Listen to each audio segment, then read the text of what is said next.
அன்னதானம் செய்வதால் உடல் நலம், மன அமைதி, செல்வச் செழிப்பு, நீண்ட ஆயுள், பாவங்கள் நீங்குதல், ஆன்மீக வளர்ச்சி, பித்ருதோஷம் நீங்குதல், கல்வி, ஞானம், மகிழ்ச்சி, சந்தோஷமான வாழ்வு, தெய்வ அருள் போன்ற எண்ணற்ற நன்மைகள் கிடைக்கும். குறிப்பாக பசியை போக்கி வயிறார உணவளிப்பது பிறர் வாயிலிருந்து வரும் மனமார்ந்த வாழ்த்துக்களை பெற்றுத்தரும். இது தலைமுறைகளை காக்கும் என ஆன்மீக நூல்கள் கூறுகின்றன. அன்னதானத்தின் முக்கிய நன்மைகள்: புண்ணியமும் பாவ நிவர்த்தியும்.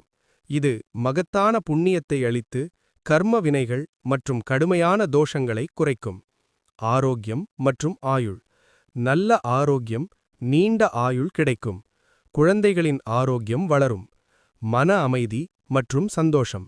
மன அமைதி, உணர்ச்சி சமநிலை, ஆனந்த வாழ்வு, மகிழ்ச்சி உண்டாகும். செல்வச் செழிப்பு.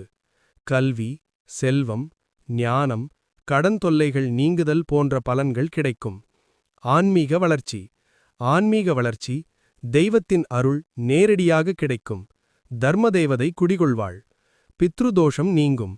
பித்ரு சாபங்கள் விலகும். பித்ருக்கள் பிரீத்தி அடைவார்கள். தலைமுறை செழிக்கும். வயிறார உண்பவர்களின் மனமார்ந்த வாழ்த்துக்கள் தானம் செய்தவரின் சந்ததியினரை காத்து செழிக்க வைக்கும். உடனடி பலன். சரியான நேரத்தில் வழங்கப்படும் உணவு ஆன்மாவை உடனடியாகத் தொட்டு பெரும் பலனைத் தரும். அன்னதானத்தின் மகத்துவம். வள்ளலார் பெருமான் அன்னதானம் செய்வதின் புண்ணியத்தையும் அதன் மகத்துவத்தையும் வலியுறுத்தியுள்ளார்.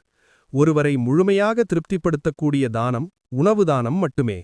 இத்தகைய நன்மைகளை கருத்தில் கொண்டு அன்னதானம் செய்வது மிக உயர்ந்த தானமாக கருதப்படுகிறது.